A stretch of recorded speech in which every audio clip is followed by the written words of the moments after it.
You are not the exception. Let's be honest. Studies show that the average person touches their phone over 2,000 times a day. And if you're a college student, a college scholar like myself, you'd probably like to think you're above average. But if we're honest, we probably may not be far off, if not included. Now, I know you already know about dopamine and how overconsumption of social media isn't great for your mental. So rather than lecturing you about that, this video is about highlighting some sneaky things that keep us hooked that after learning about them may get you to consider changing some of your social media habits. So if that's interesting to you, let's get into it. Hi everyone, my name is Olivia. Welcome back to my channel. I'm happy you're here. Sometimes the first step to overcoming overusage is recognition. And we've all been there. We're all here trying to learn, trying to get better. And if you're anything like me, you probably already take social media breaks because you realize sometimes your brain just needs a break and that you're on it too much. And it's because we love the content we watch, right? No.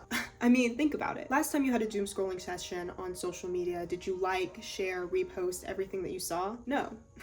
No, you didn't. Because as much as you think you love the content you see on social media, one of the main reasons we may get tired of being on it is because we aren't there for the content itself, but for the feeling of anticipation that we may see content that we like. I know that was kind of a lot, so let me explain. Every time we scroll, we may or may not see content that we like. And if we don't, we just scroll past it. Sounds like my last doom scrolling session. And we wonder why we doom scroll so much.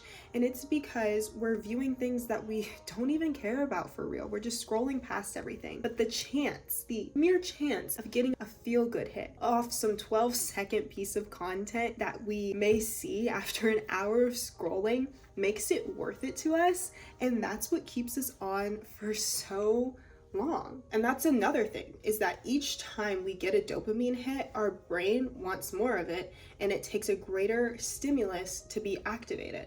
And this is called habituation, and it's when the brain requires a greater number of stimuli to be excited. That's why things that were cool and exciting in 2016, like playing outside and like reading a book, aren't cool or exciting anymore in 2026. So much for 2026 being the new 2016. Our brains are wired with a capacity of information that it's able to hold, and on social media, it's an understatement to say we have too much information accessible simultaneously that exceeds our level to process it. Our content is seemingly limitless. Studies have shown that the more information overload a person experiences, the more fatigue they feel, and that such consequences may lead to lesser abilities to comprehend and absorb the information and messages we're viewing, which is kind of crazy given how much time we give to it. But the good part is that you do not have to run in this ever-rising dopamine chase. Shut off some of your notifications. Delete the apps that are making you feel tired and taking up more of your time than you'd like. Go do something productive that will give you a well-earned dopamine hit, like going outside, going for a run, working out, hanging out with your friends, getting the school or work that you've been putting off for a while. We routinely get on our social media to be entertained, but often end up just feeling more drained than when we came. So in a world where overstimulation is expected,